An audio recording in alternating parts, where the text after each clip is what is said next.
तो आज हम लोग जो लास्ट में हमने एप्लीकेशंस ऑफ डेरिवेटिव्स यहाँ पर हमने छोड़ा था। सेकंड डेरिवेटिव की कुछ एप्लीकेशंस हमने लास्ट क्लास में हमने कुछ की थी। तो आज भी थोड़ी सी एप्लीकेशन करते हैं डेरिवेटिव्स की और फिर इंट्रोडक्शन ऑफ इंटीग्रेशन करेंगे और अपना जो बेसिक कैलकुलस वाला पार्ट है बेसिक मैथ्स का उसे हम आज ख़त्म करेंगे। राइट, जैसे हमारे पास एक से x is equal to a cos cube t, a cos cube t and y is equal to b sin cube t, b sin cube t। ये एक पैरामेट्रिकली डिफाइंड फंक्शन है, पैरामेट्रिकली डिफाइंड फंक्शन। राइट, तो हम चाहें तो function भी निकाल सकते हैं। हमारे पास ये आ गया x बाई ए की पावर 1/3 इज इक्वल टू हो गया cos t और y by B whole power 1/3 हो गया sin t। Squaring and adding x by A whole power 2/3 plus y by B whole power 2/3 is equal to 1। तो ये जो curve आया इसकी जो पैरामेट्रिक रिप्रेजेंटेशन है कि x और y दोनों को t के टर्म्स में या थीटा के टर्म्स में रख दें तो हमने ये लिखा। तो अगर अब हमें इसका डेरिवेटिव निकालना है तो हमने निकाला dy, y is a function of t, dy by dt कितना आ गया b,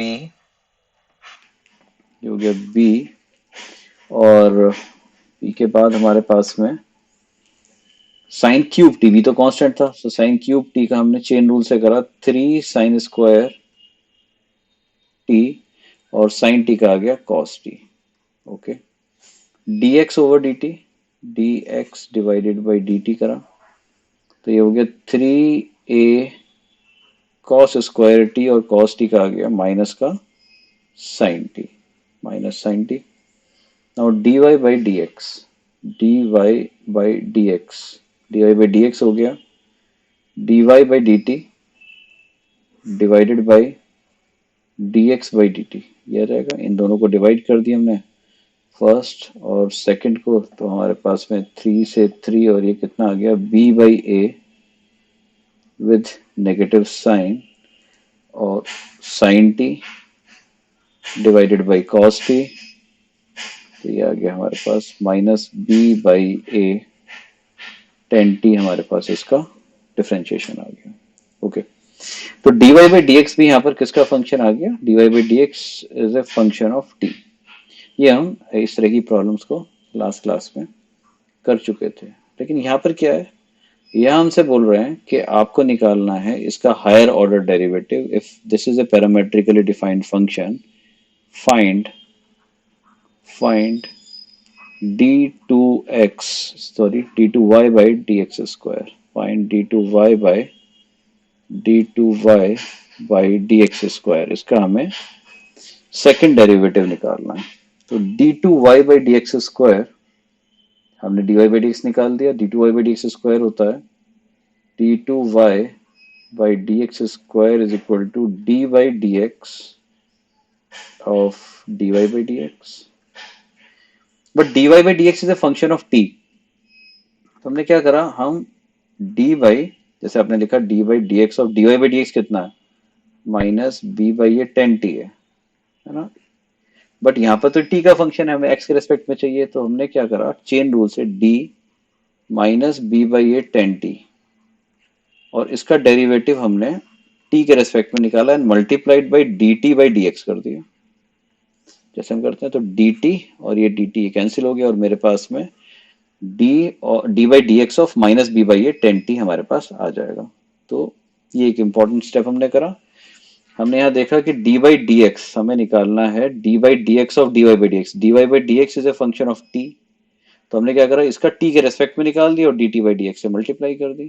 ठीक है, तो minus b by A 10t, minus b by A 10t, तो डी बाई डी टी कितना हो गया 10t का, माइनस बी बाई ये तो कांस्टेंट ही है, 10t का कितना हो गया sec square T, D T by D X, D T by D X हमने यहाँ से पुट कर दिया, D T by D X, इस जगह से हम D T by D X ले आए, तो D T by D X by D T है, तो D T by D X कितना आ गया, ये हो गया 1/-3a cos square T sine T, ये आ गया।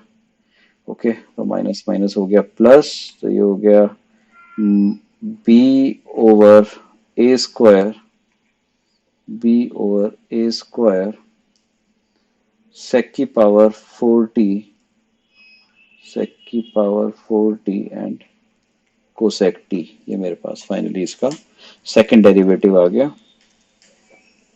D T by D x से हमने यहाँ मल्टीप्लाई कर दिया, ये D T by D x से मल्टीप्लाई कर दिया, और माइनस बी बाई ये 10t का डिफ्रेंशिएशन कर दिया, माइनस बी बाई ये sec square T, D T by D X हमने रख दिया दोबारा से। यस, एक 3 यहाँ पे ये था, तो ये 3 आ गया आपके पास, थैंक यू, ये 3 आपके पास आ गया। Okay, so this is the second derivative. If you have any doubt, you can ask. Yes.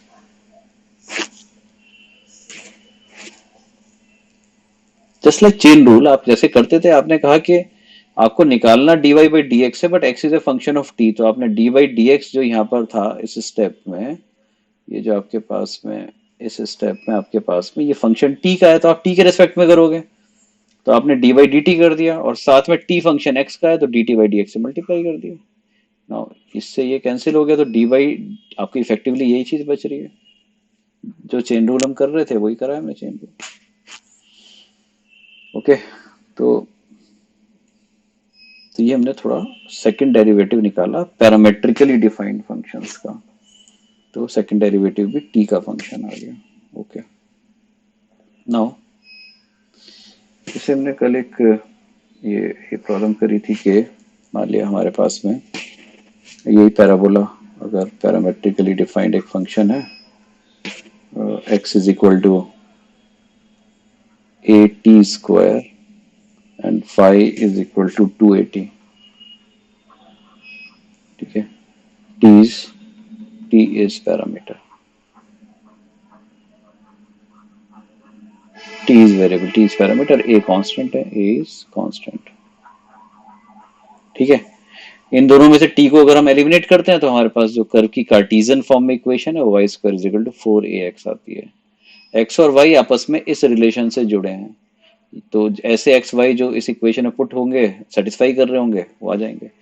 इसके लिए हमने कहा यहाँ टी को कोई भी वैल्यू पुट कर दीजिए, आप जो यहाँ टी पुट करेंगे दोनों साइड पुट कर दीजिए, तो एक्स और वाई वो इसी कर्व के ऊपर लाई करेगा, तो ये इसका पैरामेट्रिक रिप्रेजेंटेशन हो गया। निकालिएंगे हम इसका सेकंड डेरिवेटिव, इसका निकालना है हमें, find D two Y by D X square, ये फाइंड करना है हमें। तो क्या करते हैं भाई, D Y by D X निकालने के लिए हम लोग D Y over D X is equal to D Y by D T over D X by D T, D Y by D T, D Y by D T कितना हुआ 2a, और D X by D T हो गया twice of A T, ये इससे cut गया, कितना आ गया 1/t। Okay, now d2y over dx square, second derivative is d by dx of dy by dx, this is d by dx of 1/t, so we can find d by dt of 1/t and multiply this thing by dt by dx in chain rule, d by D T of 1/t, 1/t का derivative निकालना है, कितना आ गया -1/t square, -1/t square, now multiplied by D T by D X, तो हमारे पास dx by D T कितना था, dx बाई डी टी था हमारा, dx by D T is equal to 280 था, तो dt बाई डी एक्स कितना आ गया, dt by D X is 1/280, कितना हो गया -1/280 क्यूब, ये हमारे पास का सेकंड डेरिवेटिव आ गया। ओके, ठीक।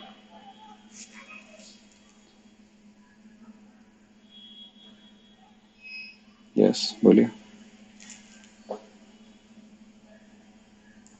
अगर आपके पास में F x is equal to 1/x है तो इसका dy/dx कितना होगा? एफ डैश एक्स कितना हो गया? -1 यहाँ आ गया, x की पावर -2, तो -1/x² हो गया। ये लिखा है -1/x²। ओके, ठीक है। ओके, ठीक है, राइट। अब करिए आप। तो हम लोग ने देखा कि किस तरह हम second derivative of parametrically defined function का निकाल रहे हैं। ठीक है, find find second derivative of find y double dash of function है, वन है आपके पास में, एक है y is equal to e की पावर nx, और एक है आपके पास में y is equal to ln x²। ठीक है, इन्हें हमें सेकंड डेरिवेटिव निकालना है। ओके, तो करते हैं सर।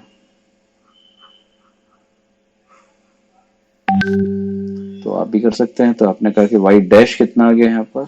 e की पावर nx का e की पावर nx, और nx का कितना हो गया? n, and second derivative is कितना? n e की पावर nx का e की power nx multiplied by n, तो n² e की पावर nx। ये आ गया इसका हमारे पास में सेकंड डेरिवेटिव। अगर इस वाले का सॉल्यूशन देखेंगे तो कितना आएगा? dy/dx is equal to ln x²। ln x का होता है 1/x, और x² का कितना? 2x। ठीक है, तो ये कितना आ गया हमारे पास में? 2/x। नाउ d2y/dx², d2y/dx² कितना आ गया हमारे पास? -2/x²। अभी करा हमने 1/x का कितना था? -1/x²। 2 तो कांस्टेंट है, तो सेकंड डेरिवेटिव हमारे पास इसका ये आ गया। ओके,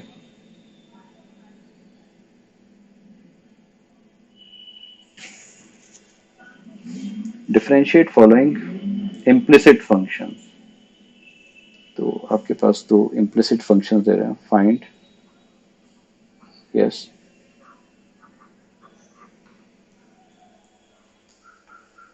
भाई x² था तुम्हारे पास में, तो पहले ln x² को t माना, तो ln t का कितना हुआ? 1/t, ये आ गया। और x² का कितना आया? हाँ, बिल्कुल ठीक, chain rules. Find dy/dx of following implicitly defined functions. Defined functions. Find dy/dx of following implicitly defined functions. ठीक है, तो हमारे पास फंक्शन है, आप लिखिए x is equal to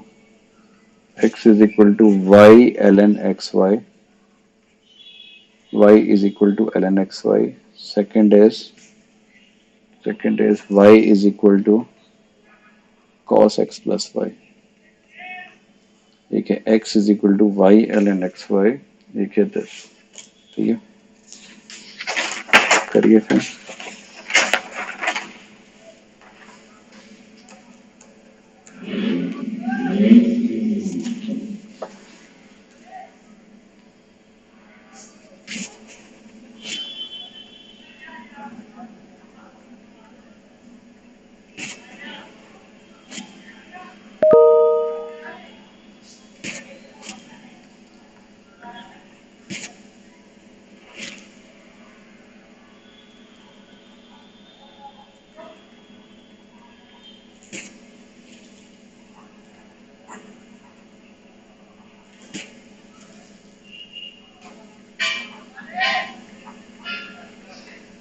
sine square A plus y divide by sign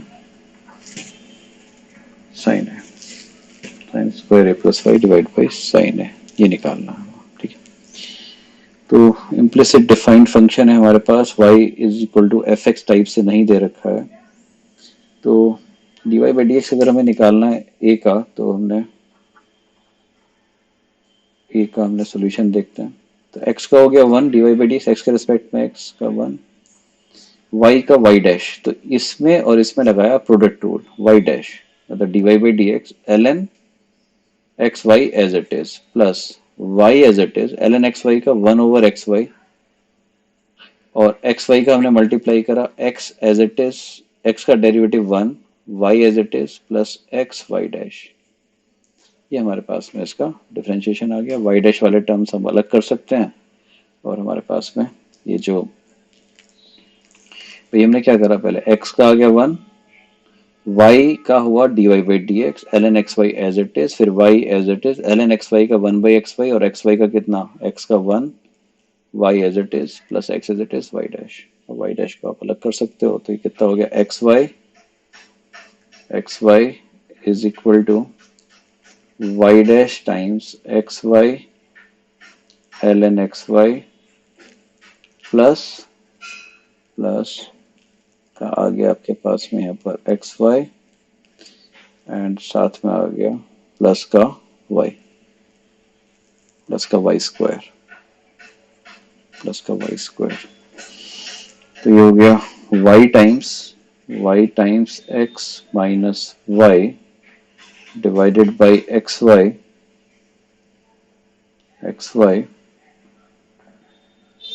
और L N x Y plus 1, L N x Y plus 1, ये आ जाना चाहिए मेरे पास में D Y by D X. Just please check the calculation. ये x y था, इसके साथ में कॉमन ले लिया तो वाई कॉमन आ गया, वाई कॉमन लेके एक्स माइनस वाई लिख दिया, तो ये तो आ गया इधर, और इस पूरे से मैंने डिवाइड कर दिया, इसमें से एक्स वाई कॉमन ले लिया, L N x Y plus 1 आ गया। ठीक है, तो ये हमारे पास D Y by D X आ गया, राइट। बोलो।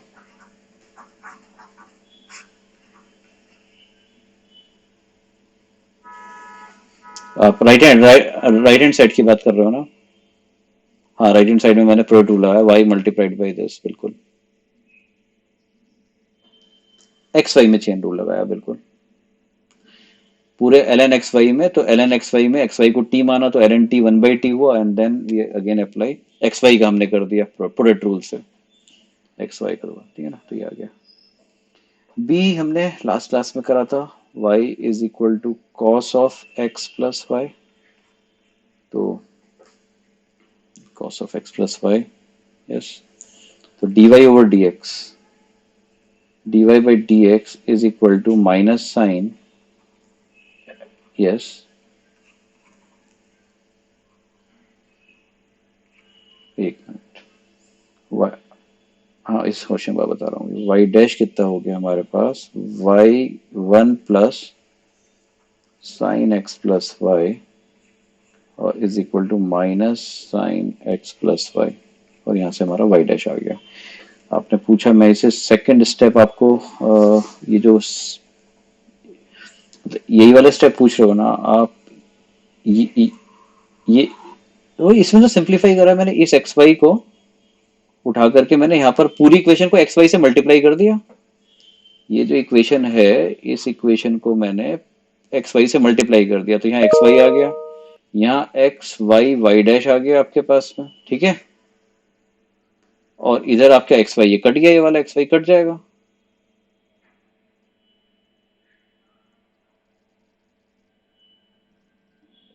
ये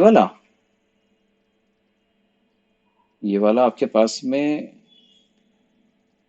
वाई डैश था आपके पास, y dash L N this और एक्स वाई, मैंने ये वाला जो वाई डैश था, ये जो वाई डैश है तुम्हारे पास में, ये वाला टर्म दिखाई दे रहा है वाई डैश वाला, इसके साथ बाहर वाई से मल्टीप्लाई हो रहा है, तो ये टर्म क्या है, एक्स वाई वाई डैश है ना, तो बस ये एक्स वाई, इसका एक्स वाई वाई डैश बाहर निकाल दिया, एक्स वाई रहा,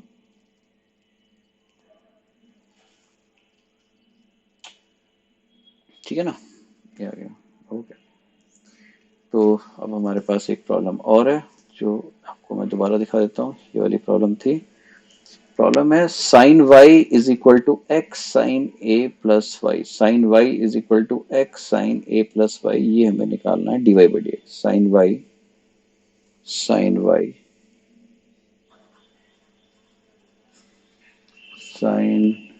Y is equal to X X sine A plus Y, ये हमें प्रॉब्लम गिवन है। D Y by D X हमें निकालना है।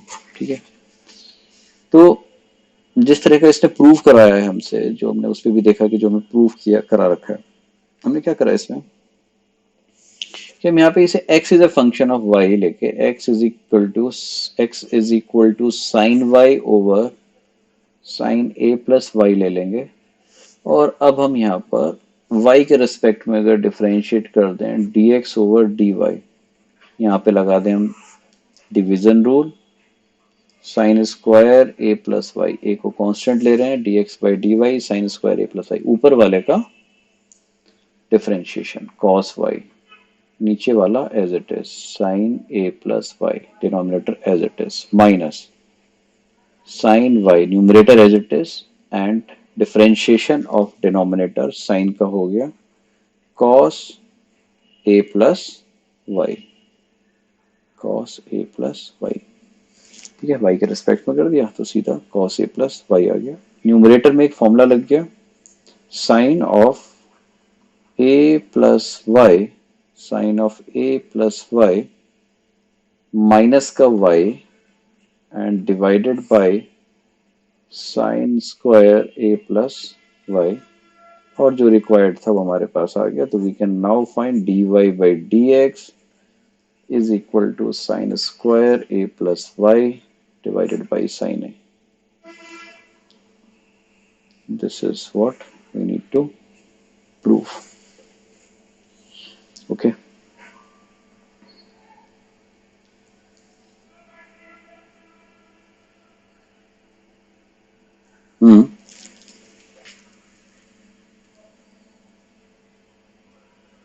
कह सकते हो आप, बिल्कुल ठीक है। ठीक है,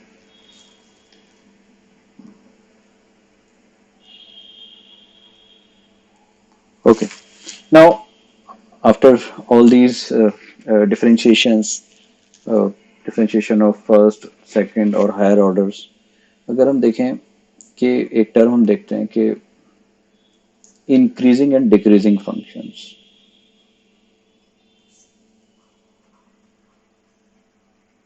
increasing and decreasing function, decreasing function. तो खाली हम यहाँ पर आइडिया ले रहे हैं इंक्रीजिंग एंड डिक्रीजिंग फंक्शन क्या होते हैं। हमने पहले भी इन टर्म्स को यूज किया है। इन दोनों चीजों को मिलाकर के एक टर्म बनता है जिसे हम कहते हैं monotonic, monotonic function,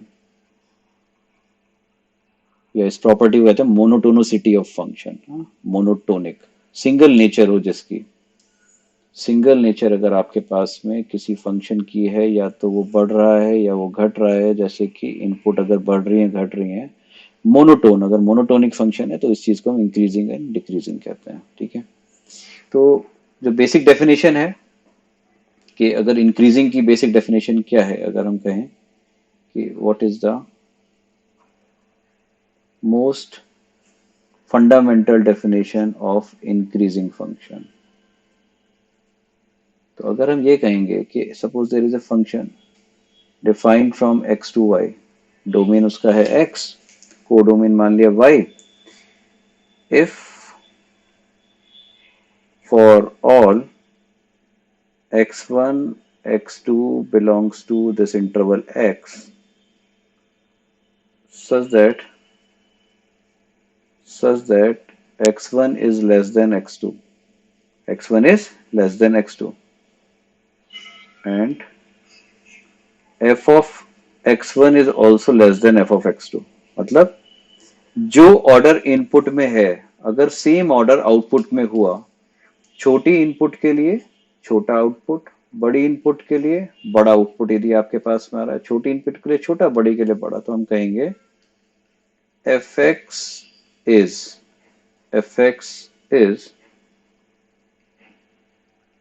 strictly increasing in x। इस इंटरवल में fx कैसा हो जाएगा, जो फंक्शन है वो स्ट्रिक्टली इंक्रीजिंग है। तो जो ऑर्डर, मैं इसे इस सेंटेंस को क्या बोलता हूँ, जो ऑर्डर इनपुट में सेम ऑर्डर आउटपुट में। जैसे कि आपने कहा कि इस तरह का कोई फंक्शन जा रहा है, तो जैसे जैसे मैंने इनपुट को लेफ्ट से राइट में बढ़ाना शुरू करा, उसके जो करस्पॉन्डिंग वाई हैं वो भी बढ़ना शुरू कर रहे हैं। तो हम ऐसे बिहेवियर को कहते हैं कि ये जो बिहेवियर है ये इंक्रीजिंग ग्राफ है, कि टाइम के साथ में हमारे साथ ये बढ़ रहा है। अगर एक्स एक्सिस हमने बढ़ा रहे हैं, एक्स एक्सिस पे इनपुट लेफ्ट से राइट बढ़ रही है, तो वाई कोऑर्डिनेट भी बढ़ रहा है आपके पास में। इस चीज को कहा हमने स्ट्रिक्टली इंक्रीजिंग। ठीक है, तो अगर एक फंक्शन हमारे पास में if fx is differentiable in x, in interval x, इसमें differentiable भी है, and f dash x is greater than 0, उसका रेट ऑफ चेंज हर पॉइंट पे for all x belongs to x, इस इंटरवल में हर एक वैल्यू पर इसका जो रेट ऑफ चेंज है वो पॉजिटिव आ रहा है। तो यही बताता है हमें कि fx is strictly increasing function। ठीक है, यहाँ पे स्ट्रिक्टली भी लिख देता हूं मैं, स्ट्रिक्टली इंक्रीजिंग। मैं वो टर्मिनोलॉजी यूज कर रहा हूँ जो एनसीईआरटी यूज करती है 12th क्लास में। ठीक है, हमारी, या फिर अगर मैं कहूँगा मेरी मेरी थोड़ी सी उससे अलग है, और जो कि मुझे प्रिसाइज लगती है, बट हम लोग फॉलो, या फिर थोड़ा सा जरा सा चेंज है, मैं वो ले रहा हूँ जो कि एनसीईआरटी यूज करती है। तो डेफिनेशन हमने यूज करी कि जो ऑर्डर इनपुट में सेम ऑर्डर आउटपुट में आया तो फंक्शन इंक्रीजिंग में। Similarly we can define decreasing. Similarly, we can define decreasing function। Decreasing कैसे हुआ आपके पास फंक्शन, कि यदि एक फंक्शन है जो कि एक डोमेन से एक को डोमेन में डिफाइंड है ना, and if there is input x1 which is less than x2 and and f of x1 is greater than f of x2, छोटे इनपुट के लिए बड़ा आउटपुट और बड़ी के लिए छोटा output, for all inputs x1 x2 inside this interval. तो हम कहेंगे fx is strictly decreasing, or we can say monotonically decreasing, strictly decreasing और monotonically decreasing in x। इस इंटरवल की हम गारंटी ले रहे हैं, इस इंटरवल में ये डिक्रीज कर रहा है। And for a differentiable and for a differentiable, जिस फंक्शन का डिफरेंशिएशन आता है, डिफरेंशिएशन एग्जिस्ट करता है, for a differentiable function, for a differentiable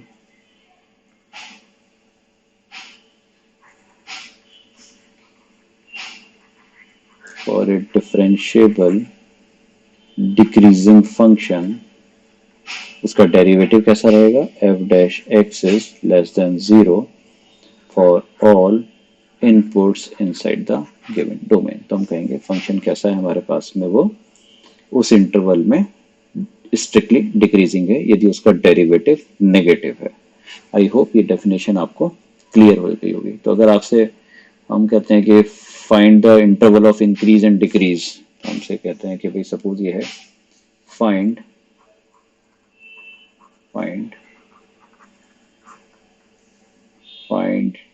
intervals of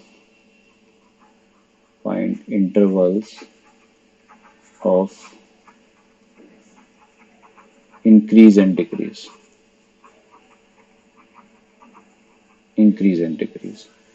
तो intervals of increase and decrease हमें निकालने हैं कुछ फंक्शंस के। मान लिया मुझे फंक्शन दे दिया एक यहाँ पर, fx is x cube minus 5x square and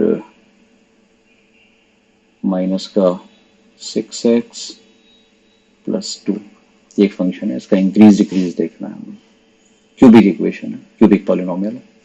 F derivative x निकाला हमने, एफ डैश एक्स, ये कितना आ गया 3x² माइनस 10x माइनस 6, ये आ गया। हमने इसके रूट निकाले, इसके रूट अगर आ गए मेरे पास में, हम निकाल भी सकते हैं इसके रूट, मैंने निकाले minus B, F dash X के रूट निकाले minus B plus minus under root b² minus 4ac। एक बार कैलकुलेशन देख लीजिएगा, divide by 2a, divide by 2a, ये इसके रूट आ गए। तो रूट्स आ गए हमारे पास में 10 plus minus under root of,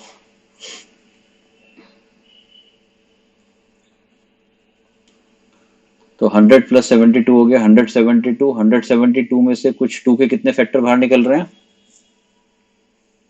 172 में देखना कितने परफेक्ट इस, मतलब 2√43 अगर मैं लिख दूं तो 2√43 लिख देता हूं इसे, बिल्कुल ठीक। और डिवाइड बाई कर दिया हमने 6, तो 2 का एक कॉमन फैक्टर हमने कैंसिल कर दिया, तो 5 plus minus under root of 43/3 हमारे पास में ये आ गया इसका, इसके रूट्स आ गए। ओके, तो हमने साइन स्कीम बनाई डेरिवेटिव की।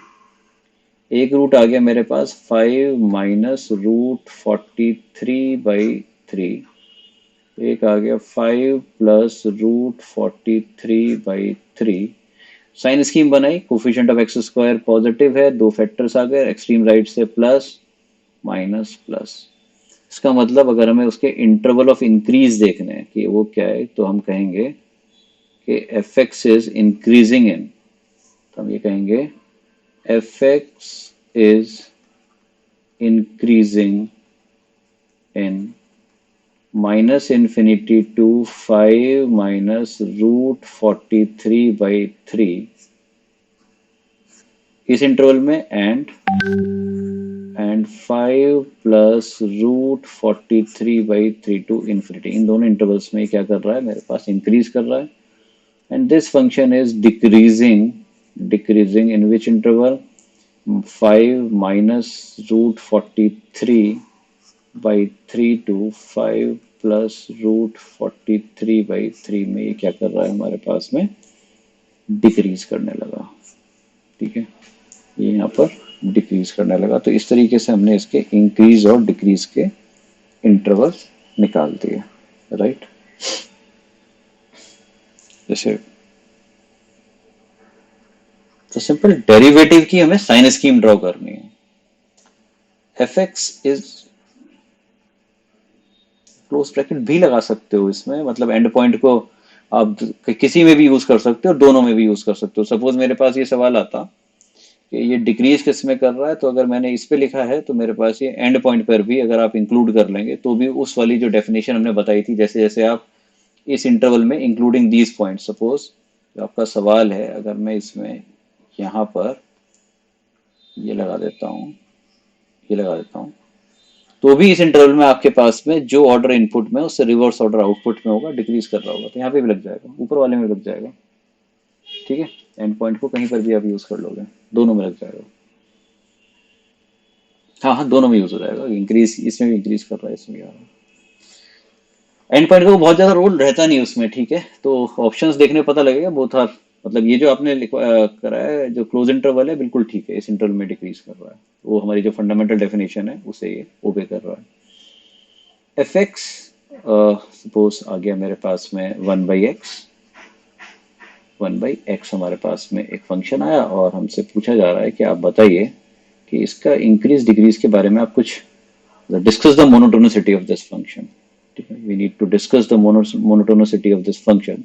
उसके लिए हमें डेरिवेटिव करना पड़ता है। एफ डैश एक्स आया, F dash X minus 1/x² आ गया, तो -1/x², तो हमें -1/x² इज ऑलवेज नेगेटिव, तो हमारे पास कितना आ गया कि F x is always decreasing function, always decreasing, है ना।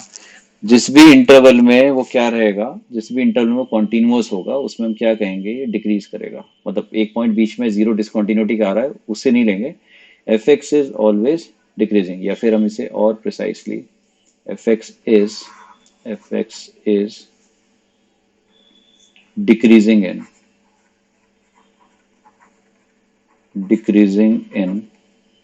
माइनस इन्फिनिटी से zero and zero to infinity. और आपको पता भी है एफ एक्स का ग्राफ जो होता है वो आपके पास कुछ इस तरीके से होता है, ये ग्राफ है आपके पास में।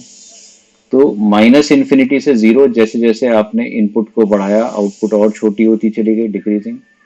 जीरो पर डिसकंटिन्यूटी आई, उसने दोबारा लाइफ शुरू करी, फिर आपने एक्स को बढ़ाया और आउटपुट और छोटी होती चली गई आपके पास में। तो इसका बिहेवियर हमेशा कैसा रहा हमारे पास में, डिक्रीजिंग नेचर का रहा। ठीक है, yes.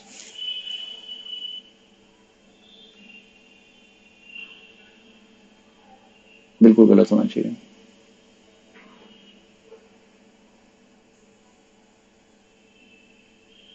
F x is decreasing in domain, मैं इस बात को भी नहीं सही कहूंगा। F x is decreasing in domain, ये भी नहीं होगा। भाई देखिए आप, जैसे जैसे मान लिया एक इनपुट मैंने ये ली, एक ये ली, तो आपके पास ये डिक्रीज करता हुआ जा रहा है। एक ये ली, एक ये ली, एक ये ली, एक ये ली, ये हो रहा है। अब बताओ कि एक यहाँ लिया, एक यहाँ लिया, अब क्या हो रहा है? छोटी के लिए छोटा आ रहा है, बड़े के लिए बड़ा आ रहा है। तो नहीं करेंगे ना, ठीक है ना। तो तो आपको लिखना पड़ेगा कि जो इसके इंटरवल कॉन्टिन्यूटी के होंगे, जिसमें ऐसा कोई भी इंटरवल जिसमें जीरो नहीं आ रहा, जिसमें जीरो वाला पॉइंट नहीं है, ऐसे कॉन्टिन्यूस इंटरवल, उसमें ये डिक्रीजिंग रहेगा। Are you getting my point? क्योंकि हमारी जो फंडामेंटल डेफिनेशन होती थी कि हर एक एक्स के लिए जो इनपुट का है उसमें अगर सेम ऑर्डर रहे, जो इनपुट में ऑर्डर है तो इंक्रीजिंग, अगर रिवर्स ऑर्डर है तो वो डिक्रीजिंग हो जाएगा। ओके, थर्ड, क्या बोल रहे हो बेटा? वो उन्होंने यही बात बोली थी, नहीं नहीं लिख सकते। माइनस इन्फिनिटी से जीरो में डिक्रीज करेगा, फिर जीरो से इन्फिनिटी में डिक्रीज करेगा, या इनके किन्हीं सब इंटरवल्स की आए तो उसमें करेगा। कोई कहे कि इसे -2 से 2 में एक्सेप्ट जीरो आप डिक्रीज करा दें, तो मैं नहीं कराऊंगा। ठीक है, यस। अपना नाम बताइए जरा। सक्षम, मैंने बोला ना आपके पास में अभी यही समझाया है कि अगर आपके पास में ये इनपुट ली और ये वाली इनपुट ले रहे हो, इनमें क्या ऑर्डर आ रहा है? छोटे वाले के लिए छोटा है और बड़े वाले के लिए बड़ा आ रहा है, तो डिक्रीज कहाँ हुआ है? क्योंकि किस लिए हो रहा है? क्योंकि बीच में ग्राफ टूट गया था, इसने दोबारा से शुरू करा। तो आप तो उस चीज में कहेंगे ना कि भाई यहाँ से यहाँ तक की बात कर रहे हैं और यहाँ से यहाँ तक की बात कर रहे हैं, कि भाई आपने लाइफ ही दोबारा शुरू कर दी। जब लाइफ ही दोबारा शुरू कर दी तो अब पहली लाइफ में और अब की नई लाइफ में हम कंपेयर नहीं करेंगे, लेकिन डोमेन में तो दोनों चीजें हैं ना। बस इतना है। ओके,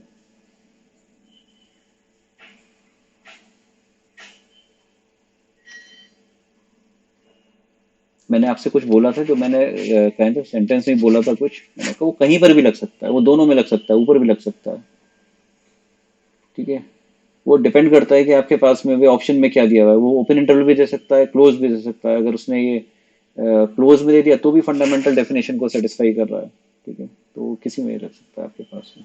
ठीक है, सब में लग सकता है। y is equal to 10x आया, और हमने फिर से इसका dy बाई डी एक्स निकाला, तो dy बाई डी एक्स इसका कितना आ गया? Sec square X. और किसी का भी जो सेक स्क्वायर है, वो सेक स्क्वायर एक्स की रेंज कितनी होती है भाई बताइए? Sec square X is always greater than और इक्वल टू 1। तो ग्रेटर देन और इक्वल टू 1 जो चीज है तो वो तो पॉजिटिव ही रहेगी। तो इसका मतलब है dy बाई डी एक्स हमेशा कैसा हो गया भाई? पॉजिटिव हो गया। तो 10x is increasing wherever continuous. और 10x का ग्राफ भी आपने देखा था, तो 10 की नेचर तो हमेशा जैसे अनलाइक 1/x की, भाई हमेशा वो डिक्रीज करता है, कहीं से शुरू कर दे, ये हमेशा इंक्रीज करता है। इसका हमेशा है कि भाई ब्रेक हो जाएगा, लेकिन जब भी शुरू होगा तो ये करेगा इंक्रीज ही। तो -π/2 से π/2 तक, ठीक है, फिर π/2 से 3π/2, हर एक इंटरवल में क्या कर रहा है? ये इंक्रीज कर रहा है। तो इस तरीके से हम इनका इंक्रीज डिक्रीज देख सकते हैं। बस एक नोट यहाँ पर कर लेना, जैसे हमारे पास अगर ये आता है, सपोज हमारे पास इस तरह से आ जाता है कि अगर हमारे पास f dash x is greater than और इक्वल टू जीरो आता है। अगर f dash x is greater than और इक्वल टू जीरो, तो हम कहते हैं f x is f x is non decreasing, non decreasing, non decreasing in that interval. अगर किसी इंटरवल में F dash x greater than और equal to zero in certain interval, then we say f x is non decreasing, और NCERT की भाषा में इस चीज को हम कह देते हैं खाली इंक्रीजिंग। एनसीईआरटी की लैंग्वेज में इसे कह देते हैं हम खाली इंक्रीजिंग, इंक्रीजिंग। ठीक है, मेरा वर्ड है नॉन डिक्रीजिंग, खाली मेरे लिए increasing, strictly increasing, monotonically increasing, all are same. But बिल्कुल ठीक, बिल्कुल ठीक। Please please share your name. हाँ रुद्रांश, बिल्कुल ठीक कह रहे हो आप। तो इनका कहने का मतलब ये है कि जैसे एक फंक्शन ऐसे गया, फिर थोड़ी देर इसने आराम करा, फिर ये ऐसे चला गया। तो इन्होंने कहा कि भाई यहाँ पर इसका यहाँ से लेकर यहाँ तक, इस x1 से लेकर x2 तक इसका डेरिवेटिव कैसा रहा, पॉजिटिव। फिर इस x3 से x4 तक भी इसका डेरिवेटिव कैसा रहा, पॉजिटिव। बट x2 से x3 कैसा रहा डेरिवेटिव, भाई टेंजेंट पैरेलल टू क्या हो गई, हाँ, तो डेरिवेटिव कितना हो गया, जीरो हो गया, है ना। तो x1 से x4 तक या तो डेरिवेटिव कैसा है, पॉजिटिव, या कभी हो गया जीरो, ऐसे आ गया आपके पास, है ना। तो आपने कहा ये फंक्शन हम किस कैटेगरी में डालेंगे, नॉन डिक्रीजिंग। भाई वी आर श्योर कि भाई function is never decreasing, function is either increasing और function remains constant for a certain interval. तो हम कह सकते हैं कि this function is non decreasing. Similarly, we can define if a differential function and the derivative is less than or equal to zero, then we say fx is decreasing, decreasing or non increasing, non increasing, increasing not, non increasing function, ऐसे लिख देंगे। ये ऐसे आ जाएगा, भाई आप ये डिक्रीज करते हुए आ रहे हैं, थोड़ी देर आपने आराम किया और फिर आप घटने लगे, इस टाइप से कोई चीज आ रही है ना, इस टाइप से आ रही है। तो ये ऐसे कह देंगे non non increasing functions. Yes please बोलिए। Continuous, wherever continuous, right. F dash x less than और इक्वल टू जीरो इम्प्लाइज, अगर ये है तो उस इंटरवल में एफ एक्स कैसा हो जाएगा हमारे पास में, डिक्रीजिंग हो जाएगा। और हम कैसे कह देंगे इसे, नॉन इंक्रीजिंग फंक्शन। ठीक है, अब आप यहाँ पर देखिए कि जैसे मैं आपको यहाँ पर, आप इन दोनों एग्जाम्पल में देखिए कि x2 से x3 तक कितनी वैल्यूज हैं, यहाँ तक कितने रियल नंबर है, x2 से x3 तक, यहां से लेकर यहां तक कितनी रियल वैल्यूज हैं, इनफाइनाइट नंबर ऑफ एलिमेंट्स हैं, नंबर है x के जिसपे रेट ऑफ चेंज इस कॉन्टिन्यूस इंटरवल में जीरो हो रहा है। तो अगर मेरे पास में, मैं आपसे कहता हूं, ध्यान से सुनना इसे, है ना, मैं एक ही बार बता रहा हूं, y is equal to x cube है मेरे पास में एक फंक्शन, मैंने इसका y डैश निकाला, y डैश आ गया 3x²। 3x² हमेशा होता है ग्रेटर देन और equal to zero. Zero dy by dx is equal to zero at only one point, at only one point, है ना। या फिर मैं इसे ऐसा लिख सकता हूं, the points at which dy over dx is equal to zero are not making a continuous interval,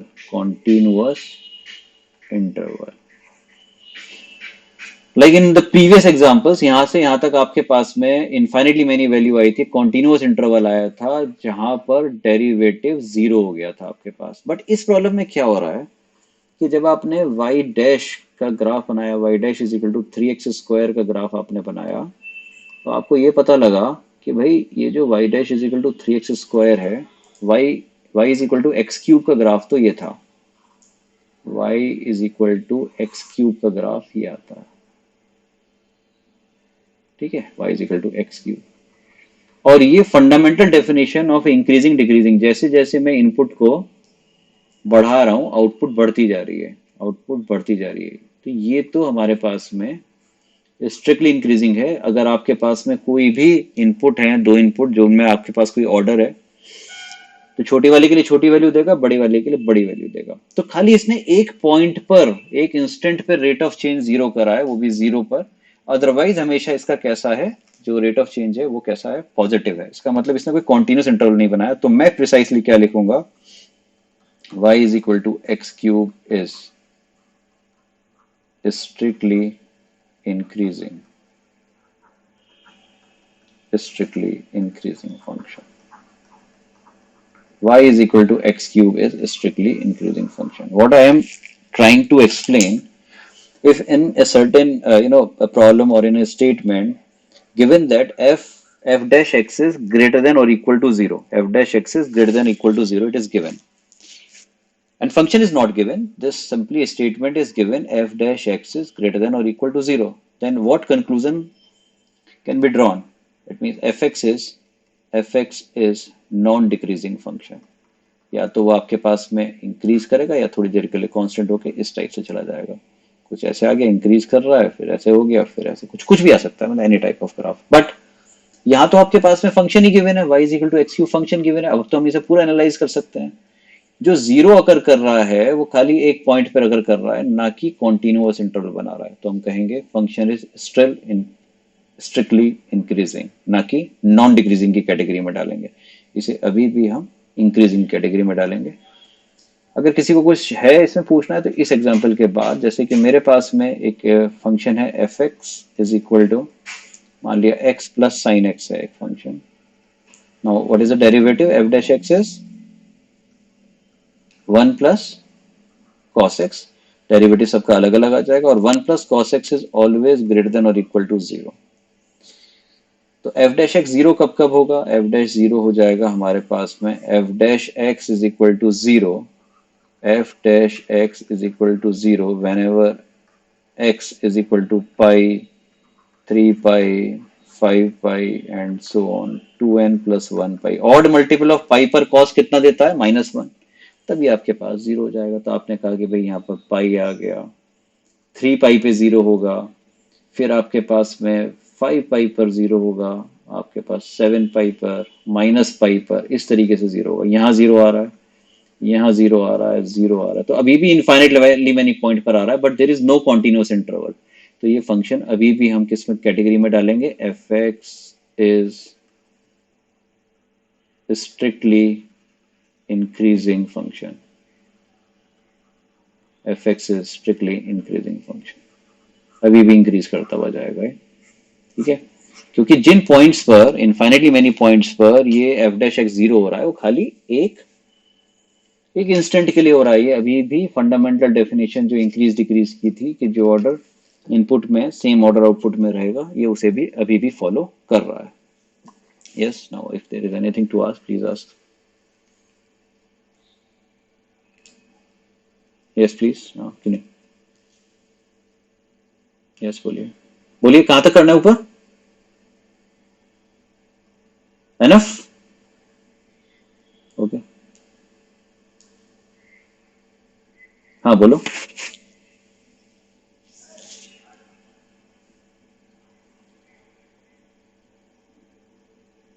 right, exactly.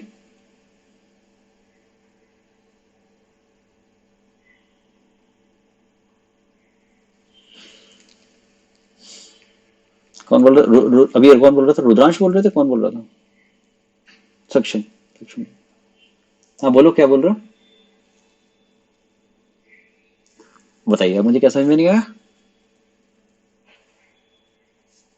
हाँ मुझे ये तो बताओगे ना क्या समझ में नहीं आया।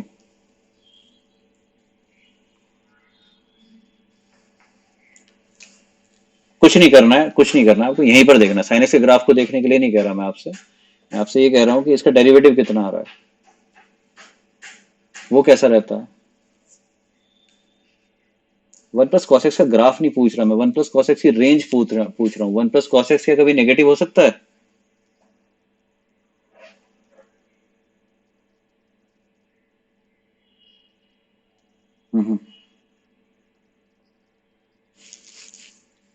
कॉस एक्स की रेंज क्या होती है?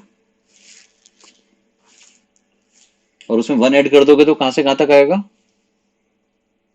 है ना? जीरो से वन आया तो ये चीज कभी नेगेटिव नहीं होगी, और जीरो जहां पर आ रहा है वो अलग अलग पॉइंट्स पर आ रहा है, ठीक है? तो देखो, होता क्या है कि इसका ग्राफ यदि आप ब- अभी करूंगा शिफ्ट। जैसे ध्यान से देखिए, जब आप किसी, या तो एप्लीकेशन के थ्रू इसका ग्राफ बनाएंगे, एक्स प्लस साइन एक्स का, मान लिया कि आप डेस्मोस से अगर बना रहे हैं इसका ग्राफ, तो मैं इसमें तीन लाइन बना रहा हूँ। y is equal to x plus one, y is equal to x, and y is equal to x minus one. जब साइन एक्स हो जाएगा वन, जब sine x maximum value one लेगा तो x प्लस वन लाइन पर आएगी इसकी out. तो y is equal to x plus one, तो एक लाइन आ गई आपके पास में कुछ ऐसे, ये आ गई y is equal to x, ऐसे आएगा पैरेलल लाइन से तीनों, और y is equal to minus x, ऐसे आ जाएगा। तो ये जो ग्राफ चलेगा वो ऐसे चलेगा, जीरो पर y is equal to x plus sine x, है ना, जीरो पर कितना रहेगा ये, जीरो पर जीरो, और फिर जब ये आएगा पाई by to, pi by two पर ये जाकर के एक्स प्लस वन लाइन पर दे देगा यहाँ पर।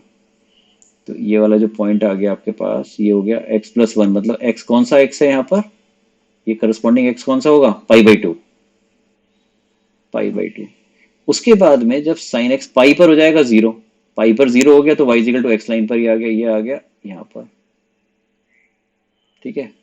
उसके बाद में जब ये माइनस वन लेगा तो x is equal to three pi by two, three pi by two पर ये इस लाइन पर देगा ऐसे, फिर ये ऐसे जाएगा और फिर ये ऐसे जाएगा।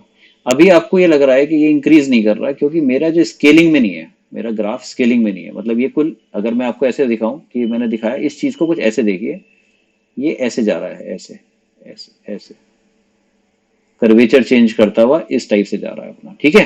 लेकिन कर इंक्रीज ही रहा है आपके पास में। जैसे y is equal to x cube में जो एक बार चेंज करता था, वो जो एक बार आपके पास में चेंज कर रहा है, ये चेंज होता रहा है, हो रहा है आपके पास में। तो ये इस टाइप से जा रहा है। जब इन दोनों लाइंस को बहुत पास में कर देंगे तो हमें ये चीज दिखाई देने लगेगी। क्या ये बात समझ में आ रही है आपको? अभी अगर इस ग्राफ को मैंने यहाँ पर बनाया है, मेरे पास स्केलिंग इसकी इसमें नहीं है, तो आपको लग रहा है कि इसके बाद ये डिक्रीज करना शुरू कर दिया। इसने डिक्रीज नहीं करा, ये खाली यहाँ पर अपनी कर्वेचर चेंज कर रहा है ऐसे करके, लेकिन इंक्रीज करता हुआ जा रहा है, ऐसे ऐसे जा रहा है। हाँ जी, बोलिए। जब एक्स प्लस साइन एक्स है, साइन एक्स तो माइनस वन से वन तक ही लाई करेगा ना, तो किसी भी एक्स के लिए इसकी मैक्सिमम वैल्यू कितनी हो सकती है, एक्स प्लस वन। क्या ये y is equal to x plus one line को क्रॉस कर सकता है? नहीं, उसके लिए तो साइन एक्स को वन से बड़ा होना पड़ेगा, जो कि पॉसिबल नहीं है। और लीस्ट वैल्यू किसी भी एक्स के लिए y is equal to x minus one दे सकता है। कोई भी एक्स पुट करूंगा, मैंने साइन एक्स की लीस्ट वैल्यू पुट कर दी, और जब साइन एक्स जीरो हो जाएगा तो y is equal to x line पर आ जाएगा। बस इसी चीज को लिया है मैंने, कि जब जीरो पर जीरो आ गया, ठीक है, पाई बाई टू पर F of pi by to कितना आ गया, पाई by two plus one, pi by two plus one, ये वाला पॉइंट हो गया पाई बाई टू प्लस वन, ये पॉइंट हो गया पाई by two comma pi by two plus one, ये वाला पॉइंट। फिर ये वाला पॉइंट आ गया तुम्हारे पास, ये कितने पर आया, पाई पर। किस पर आ गए, पाई पर। पाई पर कितना हो गया ये, pi comma pi, pi comma pi. And फिर यहाँ पर आ गया आपके पास में थ्री पाई बाई टू पर, तो three pi by two comma x, three pi by to minus one, ये पॉइंट आ जाएगा three pi by to and three pi by to minus one, and so on, इस तरीके से चलता रहेगा आपके पास, ठीक है? इस तरीके से ग्राफ चल रहा है। ओके, नाउ, ठीक। तो इस तरीके से हमने इस ग्राफ को बताना चाहा, और मैंने आपको बोला कि आपको क्या देखना है, कि आपको ये देखना है कि अगर वो जिस पॉइंट पर डेरिवेटिव जीरो हो रहा है वो अगर आपके पास डिस्क्रीट पॉइंट्स पर आ रहा है, अलग अलग पॉइंट्स पर आ रहा है, तो फंक्शन तभी इंक्रीजिंग होगा। अगर वो कॉन्टिन्यूस इंटरवल बना रहा है तब जाकर हम कहेंगे कि हाँ वो नॉन डिक्रीजिंग या नॉन इंक्रीजिंग है। ठीक है, जब आपको एक इंटरवल में वो फ्लैट दिखाई दे रहा है एकदम कि भाई पैरेलल टू एक्स एक्सिस ही आ गया ग्राफ उसमें, तब जाके। ओके, तो मैक्सिमम वैल्यू तो इसकी चलती रहेगी इनफाइनाइट तक, y equal to x plus one है। लोकल मैक्सिमम मिनिमा की बात करोगे तो आ जाएगा भाई, ये सारे जो लोकल मैक्सिमम मिनिमा भी नहीं आएगा तो इंक्रीजिंग फंक्शन है, तो इसमें कोई आपका बीच में कोई मैक्सिमम मिनिमा नहीं मिलेगा। जो चीज इंक्रीज करती हुई जा रही है उसके पास में कोई मैक्सिमम मिनिमा का लोकल पॉइंट नहीं मिलेगा। राइट, नाउ आगे हमने इस इंक्रीज डिक्रीज से आगे थोड़ा चले और हमने नेक्स्ट अपना कॉन्सेप्ट देखा कि मैक्सिमा एंड मिनिमा, और इसके लिए हमने करा number 1 first derivative test. First derivative test, हाँ जी बोलिए।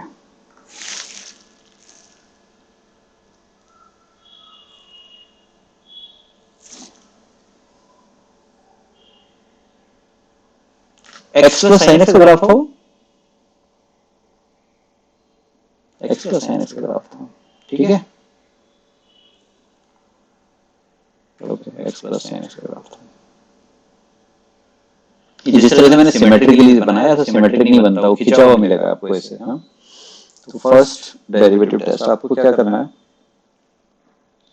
y is equal to F x is a function.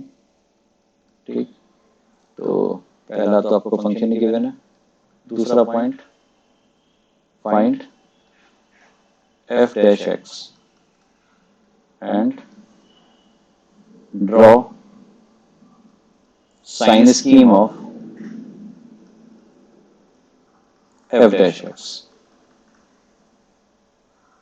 Suppose sign scheme इसकी आ गई x1 x2 plus minus plus. ठीक है, और third from moving left to right, left to right about x is equal to x1, x is equal to x1, dy by dx changes its sign from positive to negative, positive to negative, positive to negative। ये क्या कहेगा हमसे, x is equal to x1 is point of maxima, x is equal to x1 is a point of local maxima। और minus से plus पे कर रहा है तो ये जो x2 है this is point of local minima. ठीक है, फ्रॉम मूविंग दिस, तो फ्रॉम पॉजिटिव नेगेटिव, तो हमने क्या इंप्लाई करा कि हमने इंप्लाई करा कि x is equal to x1, मैंने कहा कि x is equal to x1 is point of local maxima, maxima and local maximum value is f of x1, function है वैल्यू एट पॉइंट x1। ये तो वो इनपुट है x is equal to x1 जहां पर मिलेगा, लेकिन आउटकम क्या है, y coordinate f of x1। अगर किसी को चाहिए कि भाई वैल्यू बताओ तो f of x1 आ गई। और इसी में आपने देखा कि इसकी साइन स्कीम में from moving left to right about point x is equal to x2। ठीक है, dy by dx changes sign from, ये तो इसके साथ ही लिख दिया हमने पूरा। ठीक है, similarly x is equal to x2, dy by dx changes its sign from negative to positive। तो हम कहेंगे x is equal to x2 is a point of local minima, local minima. कोई डाउट इसमें? तो और उसकी लोकल मिनिमम वैल्यू कितनी होगी? लोकल मिनिमम वैल्यू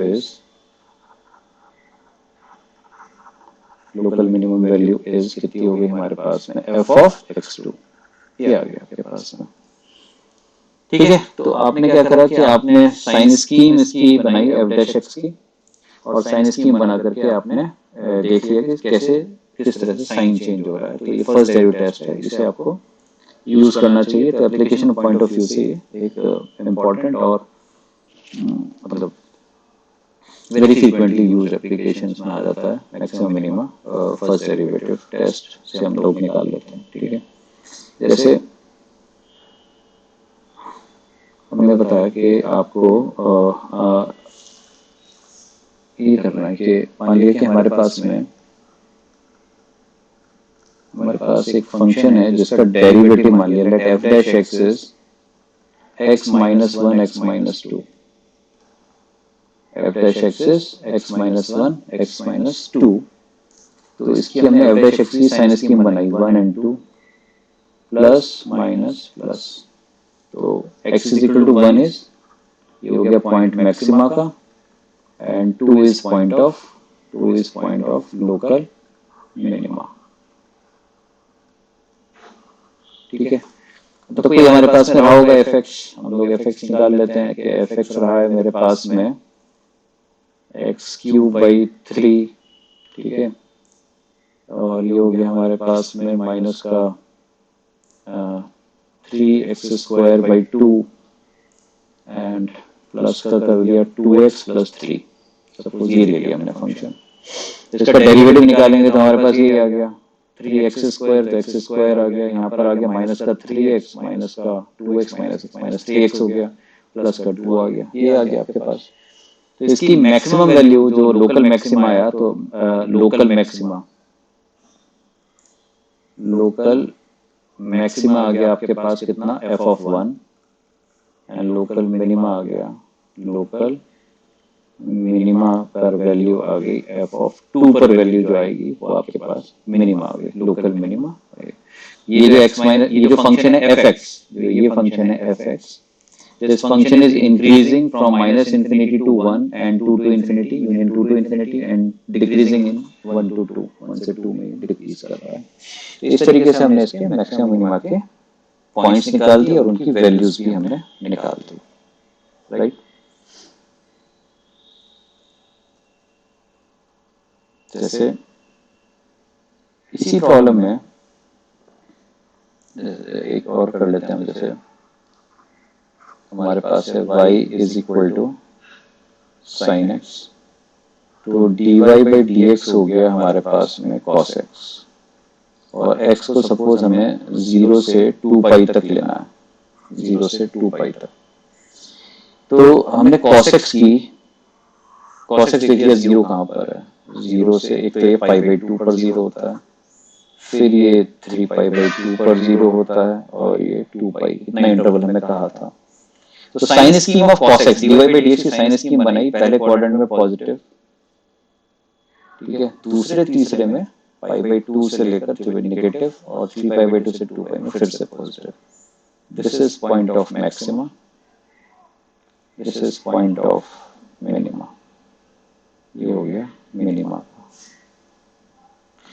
तो y एट आपके पास लोकल मैक्सिमा आ गया, लोकल मैक्सिमा ये आ गया F of pi by 2, that is sine pi by 2, और साइन पाई बाई 2 कितना हो गया 1।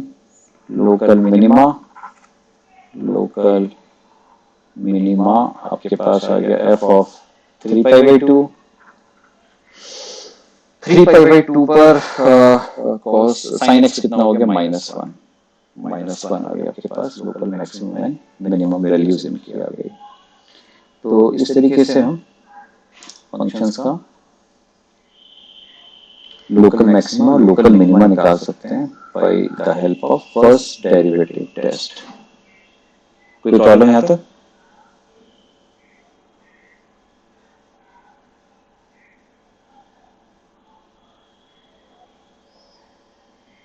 अ,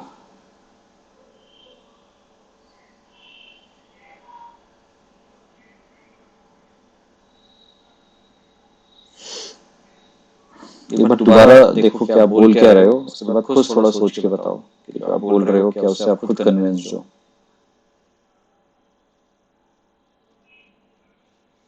0 से 4 पाई तक हमने किस चीज की रेंज ली? हाँ, तो डोमेन बोलो ना फिर उसे आप। y is equal to sine x है जिसमें x 0 से 4 पाई जा रहा है। हाँ जी बताइए। बिल्कुल ठीक कह रहे हो। 2 साइकिल करोगे तो आपने बोला रेंज इतनी आ जाएगी तो ऐसे आएगा। हाँ, रेंज तो यहाँ से आएगी ना, रेंज तो -1 से बनी है। ठीक है, बिल्कुल सही है। ठीक है, ओके। नाउ यस बोलिए।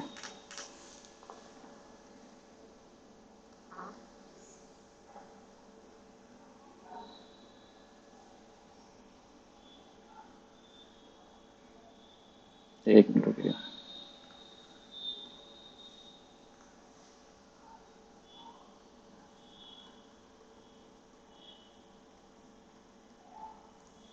हम कर रहे हैं second derivative test for maximum minimum. हाँ बोलिए, आप क्या कह रहे हैं, मैं क्या करूं यहाँ पर?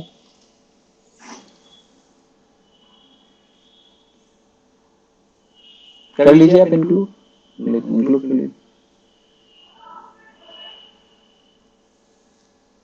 लोकल मिनिमा 2 पाई पर आना चाहिए, क्यों?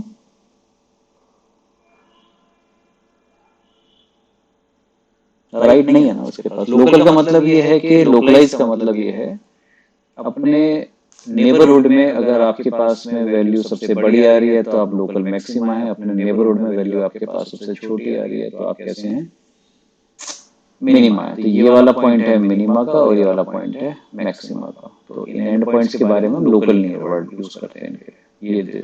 ये आप लोकल नहीं, लोकल का मतलब समझिए। लोकल का मतलब है ये अपने यहाँ पर सबसे बड़ी वैल्यू दे रहा है, ये अपने सारे निकटतम जितने भी इसके इमीडिएट नेबरहुड्स हैं उनसे इसकी वैल्यू सबसे बड़ी है, सिमिलरली इसकी सबसे छोटी है, तो इसलिए लोकल मैक्सिमम मिनिमम।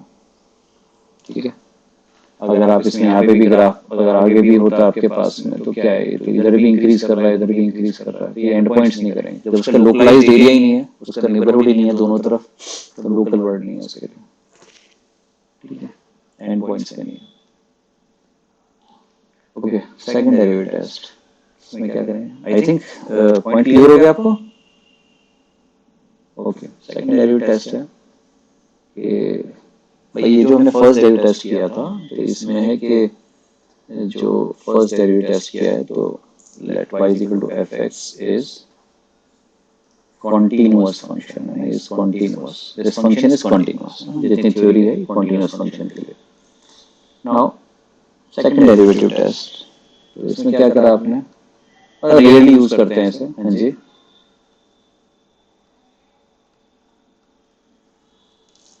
हाँ तो दो मैक्सिमा दो मिनिमा होंगे, दो लोकल मैक्सिमा दो लोकल मिनिमा होंगे, बिल्कुल होंगे।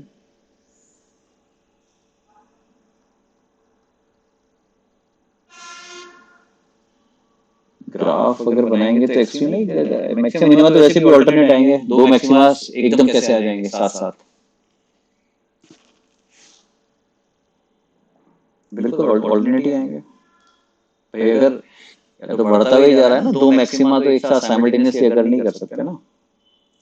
देखिए आपने क्या करा, सेकंड डेरिवेटिव टेस्ट में हमने क्या करा, फंक्शन दिया हुआ है y is equal to F x और इसे हम कह देते हैं कि this function is twice differentiable function. ये टर्म्स मुझे इसलिए लिखने पड़ते हैं, मैथ कर रहे हो आप तो साथ में ये चीजें मुझे लिखनी है, ट्वाइस डिफरेंशिएबल फंक्शन की कैसे ये सारी चीजें कब कब है। मतलब कॉन्टिन्यूस फंक्शन है, साथ साथ उसके जहां पर भी हम देख रहे हैं वहां पर वो दो बार डिफरेंशिएट किया जा सकता है। इसका मतलब ये है कि उसे दो बार हम डिफरेंशिएट कर सकते हैं वहां पर।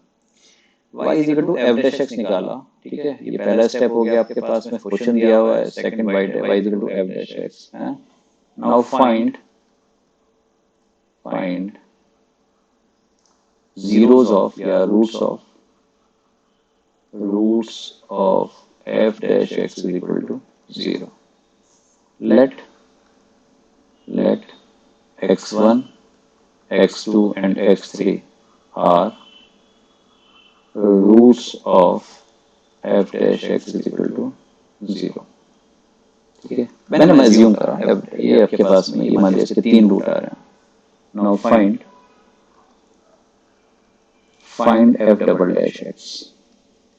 ठीक है, now if f double dash x1 is greater than 0, then x is equal to x1 is point of local minima। Local minima. तो इसे केमिस्ट्री में आप इसी विधि से कर रहे हैं भाई? कौन सा मेथड लगा रहे हैं? सेकंड वाला लगा रहे हैं। तो अब से आप फर्स्ट वाला लगाया करिए, आपको और अच्छा लगेगा। फर्स्ट वाले में कम मेहनत है। f डबल डैश x1 आपके पास, और अगर f डबल डैश x2 हमारे पास में लेस देन 0 आ गया, then we say x is equal to x2 is a point of local maxima. Negative पे मैक्सिमा, पॉजिटिव पे मिनिमा। और अगर f डबल डैश x3 0 आ गया तो हम कहेंगे test fails. Test fails, go to first derivative test. ठीक है, अभी के लिए आपके पास फर्स्ट डेरिवेटिव पे जाओ। पहले तो इसे लगाना ही नहीं है सेकंड डेरिवेटिव को। सिंपल कोई भी आपके पास में फंक्शन जो आ रहा है, पॉलिनोमियल है, ट्रिग्नोमेट्रिक फंक्शन है, उसमें साइन स्कीम बनाइए f डैश x की, और प्लस से माइनस पे देखिए, और माइनस से प्लस पर कि लेफ्ट से राइट उस पॉइंट के अबाउट मूव करने पे क्या चेंज होता है। तो this is how we can find derivatives, और उसकी हेल्प से हम कैसे मैक्सिमम मिनिमा निकाल सकते हैं। यस बोलिए। कोई जरूरत नहीं है सेकंड डेरिवेटिव। कभी कभी ऐसा होता है कि हमारे पास में मतलब बहुत आसान हो जाता है, या फिर हमारे पास फर्स्ट डेरिवेटिव से हमारे पास साइन स्कीम निकालने में कुछ परेशानी आ रही है। तो एक मेथड है, एक तरह से एप्लीकेशन डेरिवेटिव ये है कि ये भी मतलब ऐसा है कि हो सकता है, मतलब ये भी एक एप्लीकेशन फर्स्ट डेरिवेटिव की ही है। जब हम डेरिवेटिव की एप्लीकेशन पढ़ेंगे तो ये इसका प्रूफ भी फर्स्ट डेरिवेटिव का ही है, कि फर्स्ट डेरिवेटिव से जो लाए वही प्रूफ है इसका। तो हम सेकंड डेरिवेटिव से लाएंगे। यस, एक मिनट कर रहा हूँ।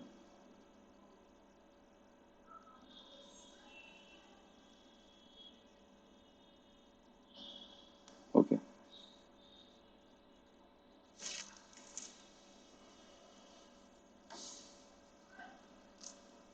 कह सकते हो, कह सकते हो। बट बाई क्वाड्रेटिक अगर हो गई तो आपके पास तो एफ डैश एक्स की रूट कहाँ से निकालोगे आप भाई? रूट तो इसमें एफ डैश एक्स के पुट करने पड़ेंगे ना। तो जब 4 डिग्री की इक्वेशन है, क्यूबिक का ही रूट निकालने मुश्किल हो जाएगी, तो फिर रूट कैसे निकालोगे? रूट निकाल दोगे तो साइन स्कीम भी बना दोगे। तो अगर इसका यूज करना है तो वो वाले प्रोसेस से तो गुजरना ही है ना, जो पहले वाला है। खाली साइन स्कीम के लिए देखना है, रूट तो चाहिए ही ना मुझे। Okay, next. लास्ट क्लास में हम लोगों ने ये डिस्कस किया था। मैं एक बार दोबारा से इसे रिवाइज करा रहा हूँ कि कर्वेचर ऑफ ए ग्राफ।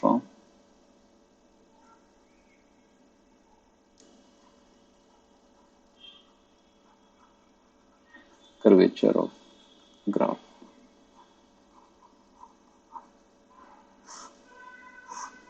तुमने बोला था कि कर्वेचर, या फिर इसे कहते हैं concavity.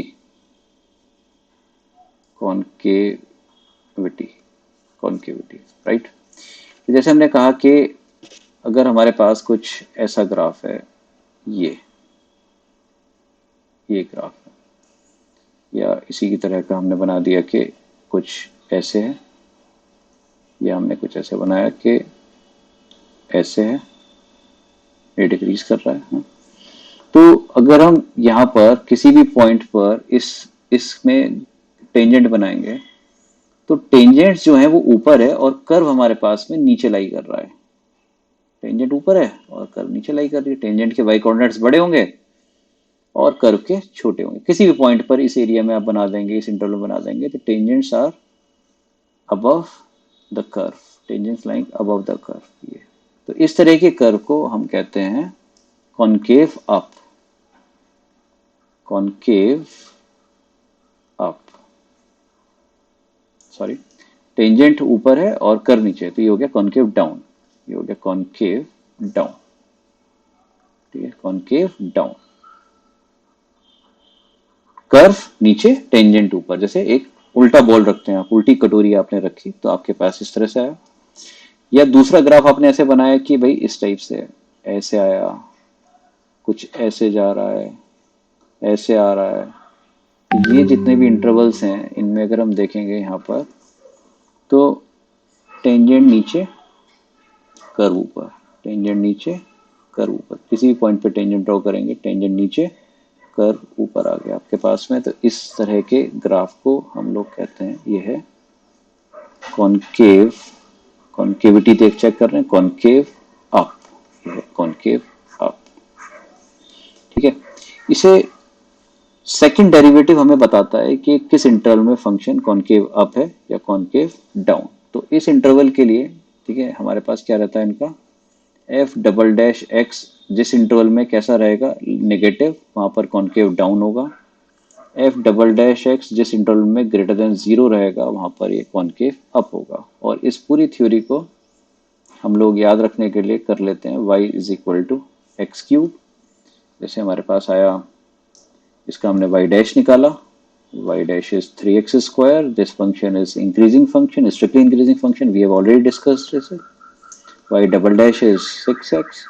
Now if we draw sine scheme of second derivative, sine scheme of second derivative, now sign scheme for greater than zero ये पॉजिटिव और इधर कैसा है ये नेगेटिव। तो अगर हम इसका ग्राफ बनाएंगे तो अब हमें सारे डेरिवेटिव से उस फंक्शन की खूबियां हम निकाल सकते हैं, क्या क्या उसकी प्रॉपर्टीज हैं। वो इंक्रीजिंग है और पॉजिटिव साइड में कॉनकेव अप है और नेगेटिव साइड कॉनकेव डाउन है। तो आपने कहा कॉनकेव अप आया ऐसे, और इस पॉइंट पर जाकर के कॉनकेव डाउन हो गया आपके पास। हाँ, तो इस तरीके से ये ग्राफ हमारे पास आ गया, ठीक है। तो यहाँ पर टेंजेंट के नीचे है और इधर टेंजेंट के ऊपर है, तो खाली एटीट्यूड में फर्क आया, इसके इंक्रीज तो कर ही रहा था लेकिन काम करने के तरीके में फर्क आया इस फंक्शन के। जो भी y is equal to x cube था, माइनस से प्लस पे गया ये, और ये वाला जो पॉइंट था x is equal to zero, इस पॉइंट को, जो पॉइंट सेपरेट कर रहा है इसके कॉनकेव डाउन से कॉनकेव अप वाले पार्ट को, इस पॉइंट को हम लोग कह देते हैं point of inflection. Point of inflection कह देते हैं इसे, द पॉइंट विच सेपरेट्स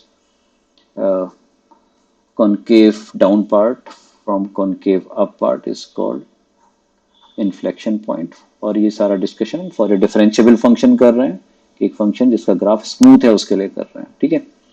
तो इसी वजह से क्या हुआ था यहाँ पर कि ये जो एक मोमेंट के लिए इसका जो रेट ऑफ चेंज है इंस्टेंटेनियस जीरो पर जीरो हुआ था, अदरवाइज ये तो हमेशा इंक्रीजिंग है भाई, हमेशा छोटी इनपुट के लिए छोटा और बड़े के लिए बड़ा आउटपुट देता हुआ ये फंक्शन जा रहा है ना।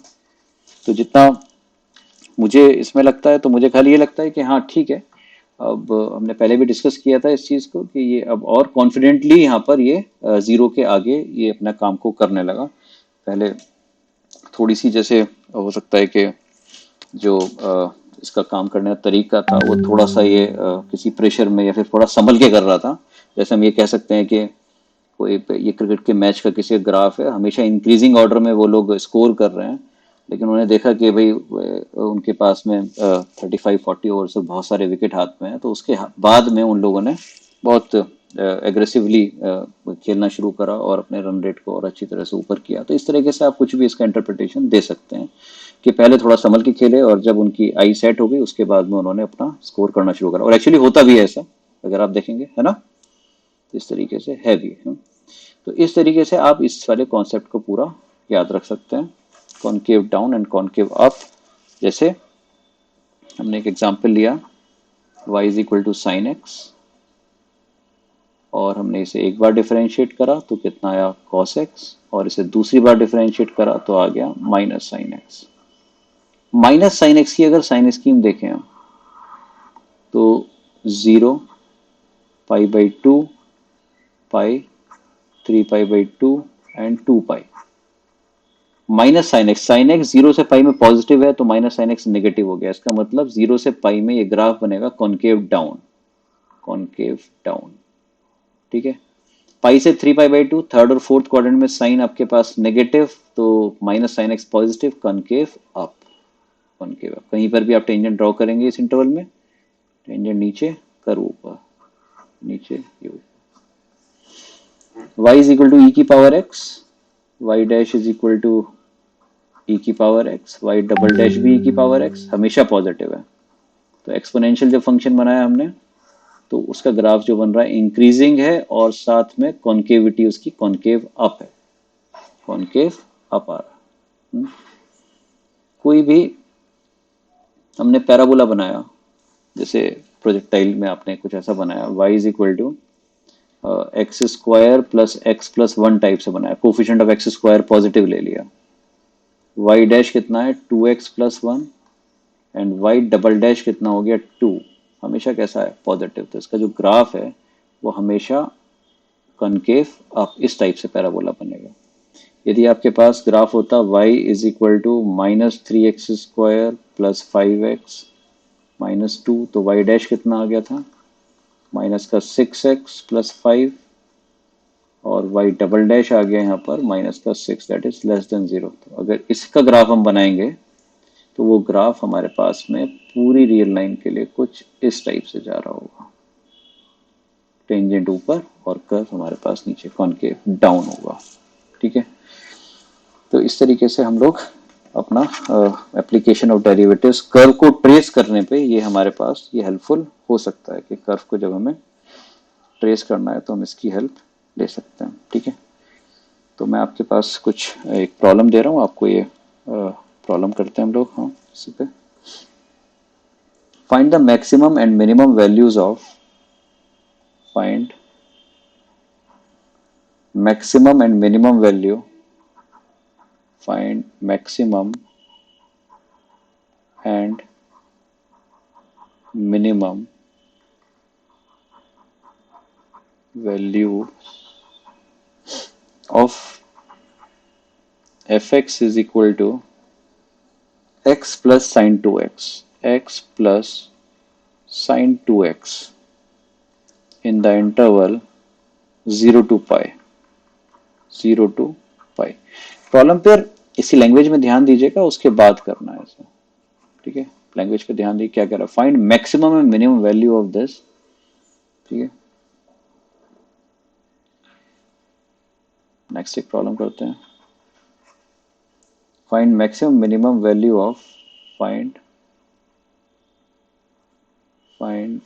Maximum and minimum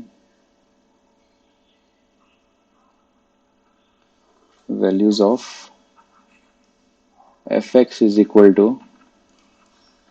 sin x plus cos x, sin x plus cos x in the interval 0 to 2 pi। ये दो प्रॉब्लम हम करते हैं। Maximum and minimum values of these functions चाहिए मुझे। ठीक है,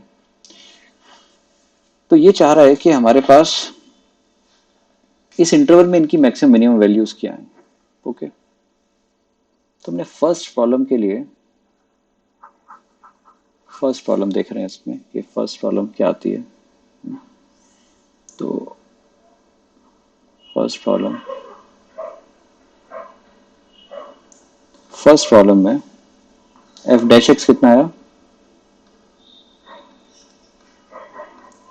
F dash x is first problem, एक minute, f dash x is equal to 1 plus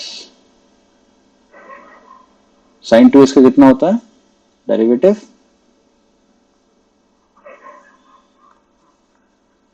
cos 2x multiplied by 2। बिल्कुल ठीक है ना, ये आ गया तुम्हारे पास। तो cos 2x मल्टीप्लाइड बाई 2, इसका मतलब ये है कि x अगर 0 से पाई जा रहा है तो 2x कहां से कहां तक जाएगा आपके पास में, 0 से 2 पाई। तो देखिए 0 से पाई में, 0 से पाई, तो हमें चाहिए cos 2x कब कब माइनस हाफ के बराबर हो रहा है। cos 2x यदि माइनस हाफ के बराबर हो जाएगा, cos 2x यदि माइनस हाफ के बराबर होगा तो f डैश एक्स 0 आ जाएगा या नहीं। ठीक है, तो पहली बार कब होगा, जब 2x is equal to 2 pi by 3 हो जाए। तो अगर 2x is equal to 2 pi by 3 हो गया, 2x is equal to 2 pi by 3, ठीक है, तो x इज इक्वल टू कितना, x is equal to pi by 3, तो x is equal to pi by 3, तो 2 पाई बाई 3 पर हो गया ये -12 और ये वैल्यू आ गई हमारे पास 10। तो 0 से लेकर पाई बाई 3 तक इसकी वैल्यू रही पॉजिटिव। पाई बाई 3 के बाद में ये दोबारा से -12 कब देगा, जब 2x कितना हो जाए, 4 पाई बाई 3। भाई 2x is equal to 4 pi by 3 पे कितनी वैल्यू देगा, कॉस 4 पाई बाई 3 कितना होता है,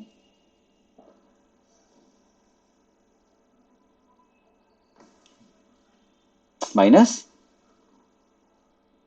माइनस, ठीक है, तो 4 पाई बाई 3, तो x कितना हो गया, 2 पाई बाई 3, 2 पाई बाई 3, तो ये कितना आ गया तुम्हारे पास में, यहाँ पर भी यहाँ माइनस और उसके बाद में ये प्लस चला गया तुम्हारे पास, 2 पाई बाई 3 से आगे कितना हो गया, पाई पुट करा, ये दोबारा से पॉजिटिव आने लगा। तो आपके पास ये वाला पॉइंट कौन सा होगा, इसका लोकल मैक्सिमा, और ये कौन सा होगा, लोकल मिनिमा। तो हमने इसकी वैल्यू निकाली, एफ ऑफ पाई बाई 3 निकाला। अभी जरा कैलकुलेट करके बताइए एफ ऑफ पाई बाई 3 कितना आया, एफ ऑफ पाई बाई 3 आया पाई बाई 3 प्लस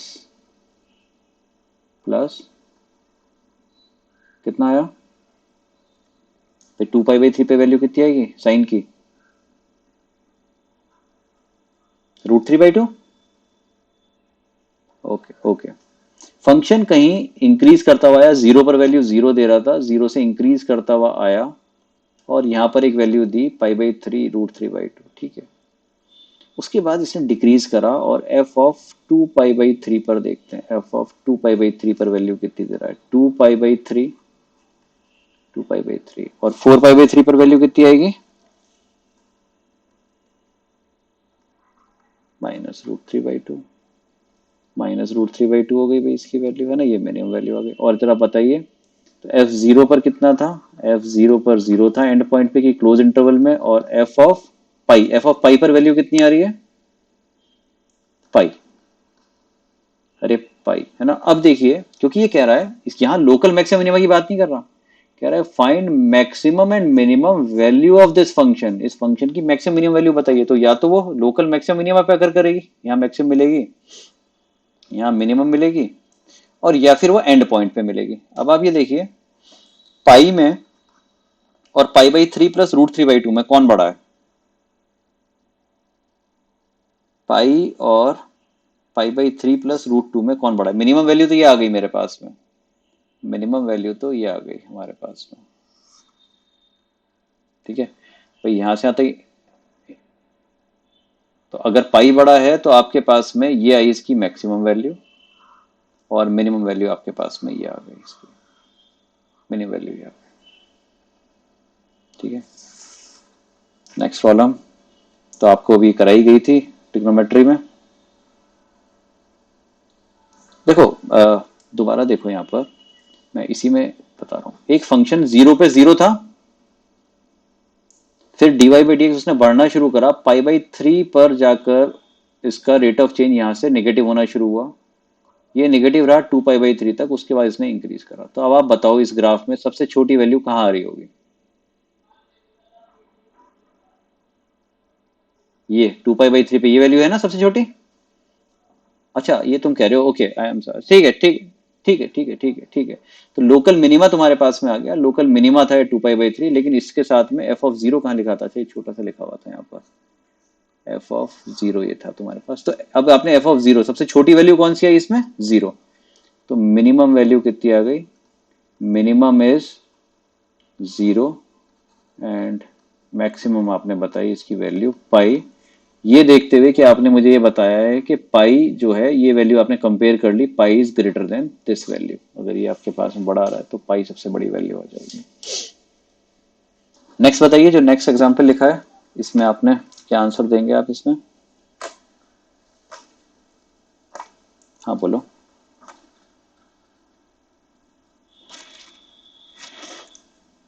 इसे मैंने देखा ना, cos x is equal to -12 कितने किस चीज पर हो रहा है, cos 2x is equal to -12 कहां पर हो रहा है, ये निकालना पड़ा मुझे, है ना। 60 पे हाफ होता है, 120 पे -12 होता है ना, ये देखना पड़ा, ठीक है। ओके,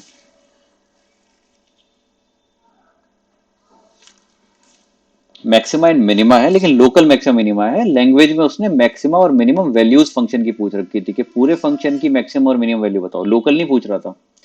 तो इधर it will occur on a local maxima minima और it will occur at end points. देखो ऐसा हो सकता है ना, एक फंक्शन ऐसे आ रहा है, ये लोकल मिनिमा है, लोकल मैक्सिमा है, लेकिन यहाँ पर फंक्शन की मैक्सिमम वैल्यू ये आई और मिनिमम ये आई। लेकिन कभी ऐसा भी हो सकता है कि एक फंक्शन ऐसे आए और ऐसे चला जाए। अब मैक्सिमम वैल्यू भी लोकल मैक्सिमा पे आई और मिनिमम वैल्यू भी यहाँ पर आई।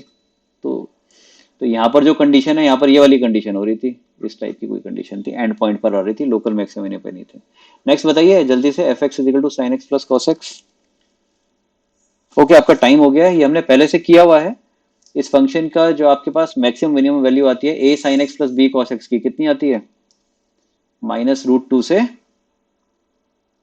बिल्कुल ठीक, तो आपके पास ये वाला -√2 से +√2 तक आती है, इसे आप करेंगे। और हम अब अपना पैकेज पूरा करिए आप लोग। हम नेक्स्ट क्लास में हम लोग अपना, हाँ, अभी करूँगा, है ना।